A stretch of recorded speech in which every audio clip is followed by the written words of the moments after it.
Et bien voilà, vraiment, mes très chers amis financiers, pour ce décryptage qui continue à cause de cette guerre entre les USA et la Chine, surtout qui va être mise en vigueur le 2 novembre parce que la Chine va riposter sévèrement avec l'exportation des terres rares qui va imposer aussi ces taxes.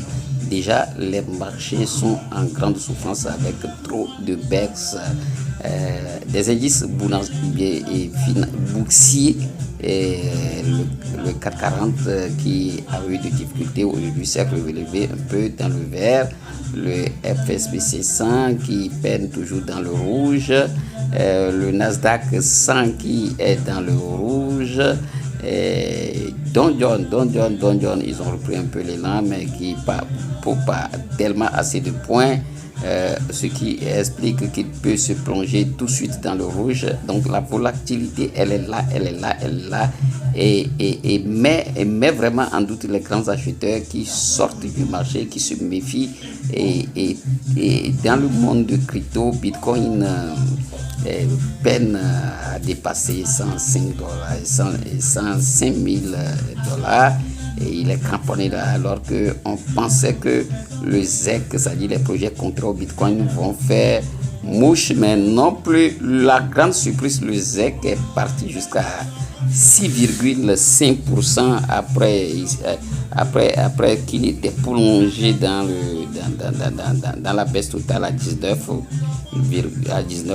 Il est revenu à 6,5% maintenant, et vers 14 vers 15 heures comme ça, il est parti dans le vert avec une légère augmentation de plus 0,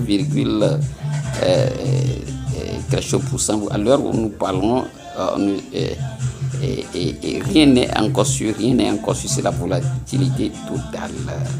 Qu'est-ce qui va se passer? Ça veut dire très simplement que la smart money, c'est-à-dire les grandes institutions, ils vont commencer maintenant par créer de fausses alertes et essayer de dévorer la double monnaie. Donc, surtout que l'Amérique, les USA vont chercher à payer les bitcoins.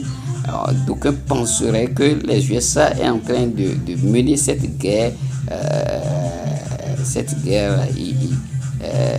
sciemment pour profiter à payer les bitcoins, et puis quand il va stocker, il va emmagasiner tellement de bitcoins, ils vont essayer de négocier avec la Chine, et là quand le bitcoin va aussi de prix, ils vont pouvoir payer leurs dettes. Dans ce cas, il faut surveiller bitcoin qui va